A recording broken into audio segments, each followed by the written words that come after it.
오늘 우리에게 주신 하나님의 말씀은 요한복음 11장 1절부터 16절까지 말씀입니다. 어떤 병자가 있으니 이는 마리아와 그 자매 마르다의 마을 베다니에 사는 나사로라. 이 마리아는 향유를 주께 붓고 머리털로 주의 발을 닦던 자요, 병든 나사로는 그의 오라비더라. 이에 그 누이들이 예수께 사람을 보내어 이르되 주여 보시옵소서, 사랑하는 자가 병들었나이다 하니, 예수께서 들으시고 이르시되 이 병은 죽을 병이 아니라 하나님의 영광을 위함이요 하나님의 아들이 이로 말미암아 영광을 받게 하려 함이라 하시더라. 예수께서 본래 마르다와 그 동생과 나사로를 사랑하시더니 나사로가 병들었다 함을 들으시고 그 계시던 곳에 이틀을 더 유하시고 그 후에 제자들에게 이르시되 유대로 다시 가자 하시니, 제자들이 말하되 랍비여, 방금도 유대인들이 돌로 치려 하였는데 또 그리로 가시려 하나이까? 예수께서 대답하시되 낮이 12시간이 아니냐? 사람이 낮에 다니면 이 세상의 빛을 보므로 실족하지 아니하고 밤에 다니면 빛이 그 사람 안에 없는 고로 실족하느니라. 이 말씀을 하신 후에 또 이르시되 우리 친구 나사로가 잠들었도다. 그러나 내가 깨우러 가노라. 제자들이 이르되 주여, 잠들었으면 낫겠나이다 하더라. 예수는 그의 죽음을 가리켜 말씀하신 것이나 그들은 잠들어 쉬는 것을 가리켜 말씀하심인 줄 생각하는지라. 이에 예수께서 밝히 이르시되 나사로가 죽었느니라. 내가 거기 있지 아니한 것을 너희를 위하여 기뻐하노니 이는 너희로 믿게 하려 함이라. 그러나 그에게로 가자 하시니 디두모라고도 하는 도마가 다른 제자들에게 말하되 우리도 주와 함께 죽으러 가자 하니라. 아멘. 설교를 드리기에 앞서서요, 원래 방역 지침이 설교자가 마스크를 쓰는 것입니다. 그런데 예외적으로 방송국에 보내는 설교자는 예외입니다. 그러니까 저는 예외가 아니고 목사님은 예외시고 그렇습니다. 그래서 오늘 마스크를 쓴 상태로 설교를 하도록 하겠습니다. 오늘 본문에 보면 6절과 9절에 두 개의 시간 표현이 나와요. 하나는 이틀이고 하나는 낮 12시간입니다. 그래서 오늘 제목을 이틀 그리고 낮 12시간 이렇게 정했습니다. 이 시간을 중심으로 오늘 말씀을 살펴보고 싶은데요. 어제 오늘 경주를 다녀왔고 또 같이 다녀오신 분도 계신데, 올라오시면서 오늘 설교 제목 때문에 우리 권사님들이 이렇게 이러저러 말씀하셨었는데 거의 이틀 동안에 차를 한 12시간 정도 탔거든요. 그래서 그거 말씀하시는 거 아니냐 이렇게 말씀하시더라고요. 그런데 그건 아니고요.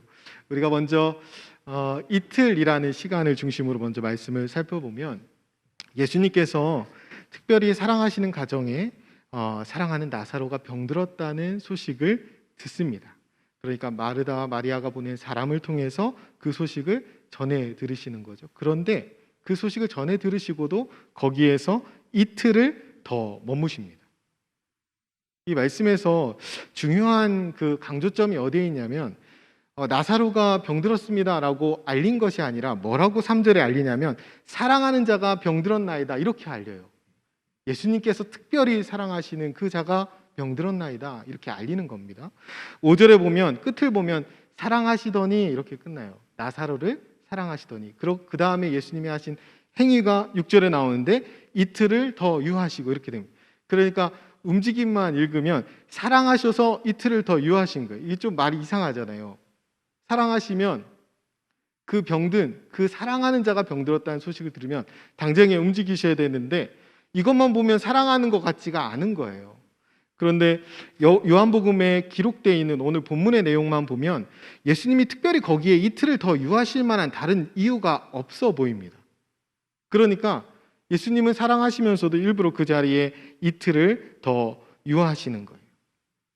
그런데 이 말씀에서 강조점이 이틀에 있는 것이 아니라 사랑하시는 제자, 사랑하시더니 여기에 강조점이 있는 것입니다. 여러분, 이 요한복음을 기록한 사람이 누굽니까? 요한이에요. 근데 요한복음에서 요한은 스스로를 늘 뭐라고 기록하냐면 사랑하시는 제자라고 기록해요. 사랑하시는 그 제자. 그래서 처음 읽으면 요한이 자기를 얘기하는 건지 잘 모르는 경우도 있습니다. 그러니까 늘 자기를 사랑하는 제자, 사랑하시는 제자, 사랑하시는 그 제자, 이렇게 요한이 자기를 표현해요. 하나님이 자기를 사랑한다라는 사실을 너무나 잘 알고 있고 그 사랑의 의미가 무엇인지를 너무나 분명히 알고 있던 요한이 나사로를 향해서 사랑하시는 자, 사랑하시더니 이렇게 두 번이나 강조하고 오늘의 이야기를 시작하는 것입니다. 다시 말씀드리지만 본문에 예수님이 그 이틀을 더 유할 만한 다른 이유가 등장하지 않아요. 그러니까 일부러 이틀을 더 유하신 겁니다. 그럼 왜 이틀을 더 유해서 예수님이 얻을 수 있는 결과가 있어요. 어떤 결과냐면 사의를 넣는 겁니다. 사람을 보내서 하룻길을 걸어와서 소식을 알리고 예수님께서 그 자리에 이틀을 유하시면서 하룻길을 가시기 때문에 정확히 4일의 지체가 발생합니다. 그래서 성경에 보면 39절에 예수님을 향해서 그 자매들이 원망을 해요. 근데 원망을 뭐라고 하냐면 주여 죽은 지가 나흘이 되었으며 벌써 냄새가 나나이다. 이렇게 원망합니다. 나흘이 되도록 이틀을 유하신 거예요. 그 이유가 무엇일까? 여러 가지 목적이 있겠지만 첫 번째로는 유대인들에게 목적이 있습니다. 유대인들은 사람이 죽으면 그 죽고 나서 그 영혼은 바로 떠나지 않고 3일 정도는 머문다고 생각했어요. 민간신앙 같은 거죠. 그러니까 4일이 지나야 완전히 죽었다라고 생각하는 것입니다. 그러니까 완전히 죽은 상태에서 완전한 부활과 생명을 주시는 예수 그리스도를 드러내기 위해서 이는 유대인들을 위해서 하신 것입니다.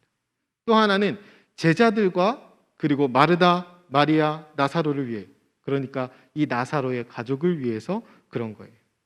나흘이 지난 다음에 어떤 상태였냐면 벌써 냄새가 나나이다 라고 그 시간이 지나서 이미 죽은 지 한참 되었고 확실하게 죽었음을 말씀하죠. 이때 썩은 냄새가 진동하는 가운데 나사로를 살려내는 겁니다. 예수님께서 그 생생한 현장에 있었던 사람들은 예수님을 믿지 않을 수가 없는 거예요. 그 현장에 있었던 사람, 그리고 그 일을 직접 경험한 주인공과 그의 가족들은 이 사실을 믿지 않을 수가 없는 것입니다. 예수님이 부활이요 생명이신 사실을 믿지 않을 수가 없는 거예요. 이 믿음을 주시기 위한, 이 믿음을 그 사랑하는 자들에게 주시기 위해서 예수님이 이틀을 이 자리에 더 머무신 것입니다. 지극히 사랑하는 그 가족의, 그 나사로에게 하나님이 진정한 믿음을 부어주시기 위해서입니다. 다시 보면요, 5절에 사랑하시더니 이틀을 더 유하시고, 이 말씀은 사랑하셔서 이틀을 더 유하신 것이 맞습니다. 우리가 인생을 살아갈 때 이틀을 유하시는 것 같은 하나님을 경험할 때가 많이 있습니다.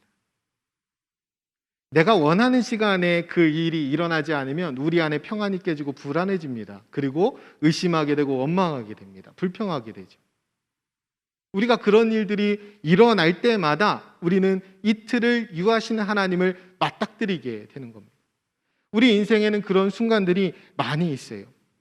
그러나 그 이틀이 정체되는 시간, 이틀을 유하시는 하나님의 시간은 우리가 그분을 불평해야 되는 시간이 아니라, 그분을 원망해야 되는 시간이 아니라 어떤 시간이냐면 바로 앞에 있는 나를 사랑하시는 하나님을 경험해야 되는 시간입니다. 나를 사랑하시는 하나님, 나를 향해서 나를 사랑하시는 하나님이 나를 말씀하실 때 하나님이 사랑하시는 자, 하나님이 사랑하시더니 그 사실을 다시 확인해야 흔들리지 않는 것입니다.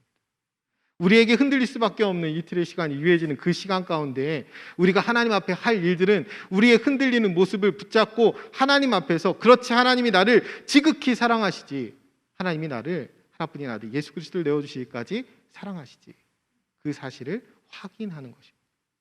그래서 하나님의 사랑을 의심하는 것이 아니라 하나님의 사랑을 더욱더 확신하게 되는 것, 그것이 우리가 하나님을 믿는 방식입니다. 하나님은 우리에게 그러한 믿음을 부어주고 싶으십니다. 여러분, 금세 끝날 것 같은 코로나가 벌써 2년을 접어듭니다. 우리 앞에서 2년을 더 유하시는 것 같은 하나님을 우리가 경험하는 것 같습니다. 그래서 힘든 상황 가운데 우리가 의심하게 되기도 하고, 때로는 우리가 처한 현실 때문에, 상황 때문에 하나님을 원망하기도 합니다. 그런데 그런 마음이 들 때, 그 순간에 우리가 확인해야 되는 것은 우리에게 하나뿐인 아들 예수 그리스도를 주시기까지 사랑하신 하나님께서 이틀의 시간을 지체하신다면, 2년의 시간을 유하신다면 그것에 분명한 이유가 있다라는 것입니다. 내가 모든 상황을 다 보지 않기 때문에 그 이틀의 시간 혹은 2년의 시간이 나에게는 당혹스러운 시간일 수 있겠으나 하나님이 우리에게 주시는 최선의 시간임을 우리가 믿을 수 있어야 합니다. 도무지 이해할 수 없는 고난과 질병 그리고 심지어 죽음의 고통까지도 그 일들을 겪더라도 끝까지 하나님이 나를 사랑하신다는 사실을 붙들 수 있어야 진정한 신앙인입니다. 그 사실을 재확인하는 자리가 사실은 예배의 자리입니다. 하나님이 나를 사랑하시는 사실을 깨닫고 그 하나님 앞에 우리의 사랑을 고백하는 자리가 예배의 자리예요. 그 사랑을 매일매일 확인하는 것, 그것이 우리의 신앙의 방식입니다. 그래서 다른 것을 확신하는 것이 아니라 그 사랑을 확신하는 거예요. 내가 확신하노니 사망이나 생명이나 천사들이나 권세자들이나 현재일이나 장래일이나 미래일이나 그 어떤 것도 우리를 그리스도의 사랑에서 끊을 수 없는 일. 현재일이나 장래일이나 현재 이틀을 유하시든지 장래 2년을 유하시든지 그거와 상관없이 그 어떤 것이든 우리를 그리스도의 사랑에서 끊을 수 없다라는 사실을 우리가 경험하고 깨닫게 되는 것입니다. 그것이 우리가 신앙하는 방식이에요. 우리가 그 당혹스러운 시간을 맞닥뜨릴 때마다 어느 자리로 다시 내려가야 되냐면 십자가로 다시 내려가는 것입니다. 그래서 십자가를 통해서 우리에게 보신 하나님의 사랑의 너비와 길이와 높이가 어떠한지 그것을 다시 한번 확인하는 것입니다. 그래서 내가 하나님이 사랑하시는 자, 그리고 하나님이 나를 사랑하시더니 거기서부터 우리의 이야기가 시작되었음을 우리가 기억해야 하는 것입니다. 우리가 하나님을 믿고 하나님의 신앙 가운데 살아간다는 것은 무엇이냐면 우리의 시간 속에 사는 것이 아니라 하나님의 시간 속에 사는 것입니다. 우리가 하나님의 구원의 계획 가운데 들어와서 그 구원을 이루어가고 나를 통해서 영광을 받으시는 그 하나님의 시간 속에서 우리가 살아가는 것입니다. 내 시간이 아니라 하나님의 시간을 인정하는 것. 그것이 그리스도인이 이 땅 가운데 살아가야 할 시간의 방식입니다. 그 과정 가운데 하나님의 계획과 인도를 신뢰하면서 우리가 이 땅 가운데 누려야 할 그 평안의 복들을 마음껏 누리는 저와 여러분이 되셨으면 좋겠습니다. 두 번째로 낮 12시간입니다. 예수님께서 이틀을 유하신 다음에 다시 유대로 가자라고 말씀하셔요. 제자들이 뭐라고 하냐면 돌 맞아 죽을 뻔했는데 또 갑니까? 라고 되묻죠. 그런데 이런 제자들에게 예수님께서 선문답 같은 답을 하시는데 그것이 이 얘기입니다. 낮이 12시간이 아니냐라고 예수님이 되물으시죠. 이 12시간이 의미하는 것이 도대체 무엇일까요? 예수님이 지금 무슨 말씀을 하고 계신 거예요? 이게 언뜻 보면은 강력범죄가 주로 밤에 일어나니까 낮에 다니면 밝으니까 안전할 것이다, 이렇게 읽혀질 수 있어요. 그런데 예수님의 상황을 보면 사실 예수님은 낮에 다니는 것이 더 위험해요. 숨어 다니신다면 밤에 다니는 것이 훨씬 안전합니다. 그리고 실제로 예수님이 돌에 맞아 죽을 뻔했던 때는 낮에 성전에 있을 때였습니다. 그러니까 강력범죄가 주로 밤에 일어나니까 안전한 낮에 다니자라는 말씀은 아닌 거죠. 10장에서 이미 예수님께서 밝히고 계시듯이 예수님이 그동안에 돌에 맞지 않았던 이유는 뭐냐면 만유보다 크신 하나님의 손이 예수님을 지키셨기 때문입니다. 그것이 낮이든 밤이든 그거와 상관없이 만유보다 크신 하나님의 손이 예수님을 지키셨기 때문에 요한복음에 자주 등장하는 표현을 빌리자면 아직 때가 이르지 않았기 때문입니다. 하나님이 아직 허락하지 않으셨기 때문에 하나님이 아직 예수님이 십자가에 내어주실 때가 되지 않았기 때문에 그러니까 오늘 말씀에서 보면 낮이 12시간이 아니냐라는 말씀은 밝은 빛이 비추는 그 낮 시간을 의미하는 것이 아니라 하나님이 이 땅 가운데 허락하신 예수님의 시간을 의미합니다. 하나님이 허락하신 이 땅의 시간, 그것이 낮 12시간입니다. 그 허락하신 시간 동안에 하나님의 때가 이르기 전에는 그 누구도 예수님의 생명을 해할 수 없기 때문에 그 사실을 예수님이 아셨기 때문에 그러니까 가자라고 말씀하셨던 거예요. 아직 내 인생, 하나님이 허락하신 난 12시간이 끝나지 않았기 때문에 하나님이 만유보다 크신 하나님이 나를 붙들고 계시기 때문에 그러니 가자라고 말씀하신 것입니다. 이것이 의미하는 것은 예수님께서 제자들에게 하나님이 허락하신 시간 동안에 빛 대신 예수님을 따라 살기만 하면 실족할 리가 없다는 말씀이에요.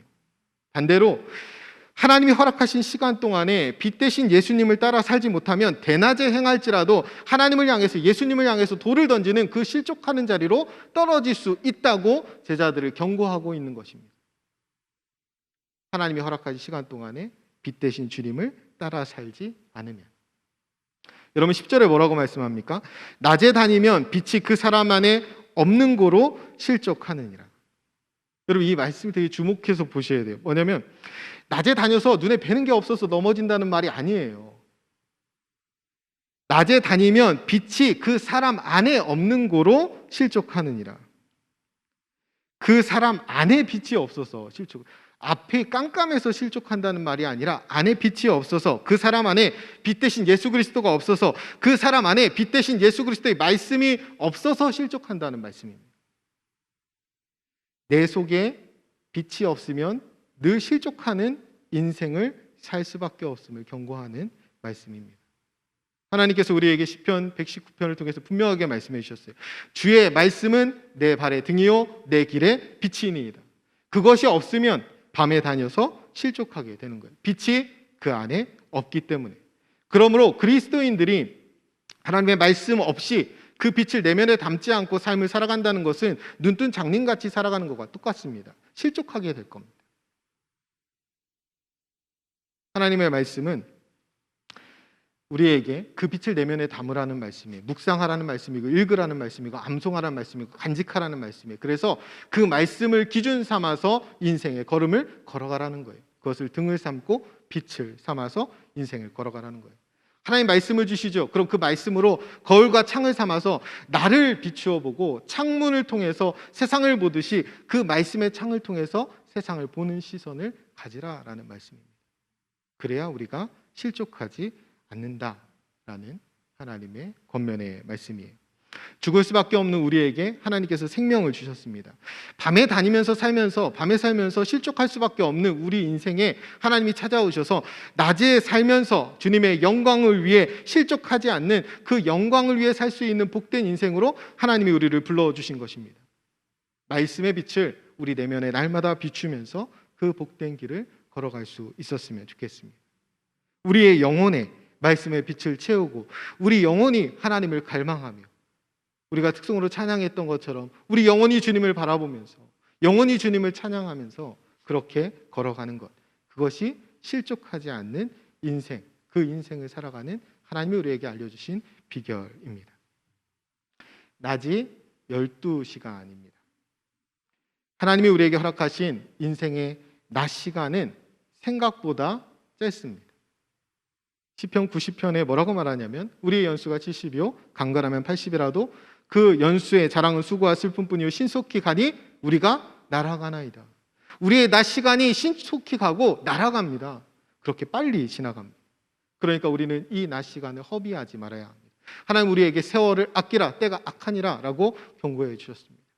우리에게 주신 이 낮 12시간은 그렇게 마냥 긴 시간이 아닙니다. 이 시간 동안에 우리는 하나님의 영광을 볼 수 있어야 하고 하나님의 시간 속에 살 수 있어야 하고 나를 사랑하시는 그 하나님의 사랑을 날마다 확인하면서 그 하나님의 시간 속에서 하나님의 영광을 바라보면서 그렇게 살 수 있어야 합니다. 결론으로 말씀드리겠습니다. 여러분 이틀과 낮 12시간 이 공통적으로 깨닫는 사실이 있어요. 이틀과 낮 12시간. 이것은 시간은 우리의 것이 아니라는 거예요. 시간은 하나님의 것. 시간은 주님의 것. 그래서 우리는 주님의 시간 속에서 살아갑니다.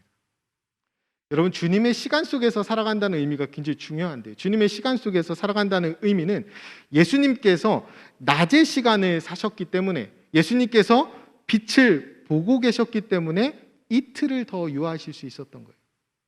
예수님께서 빛을 보고 계셨기 때문에, 예수님께서 하나님의 영광을 보고 계셨기 때문에 그 영광을 위해서 거기서 이틀을 더 유하실 수 있었던 거예요.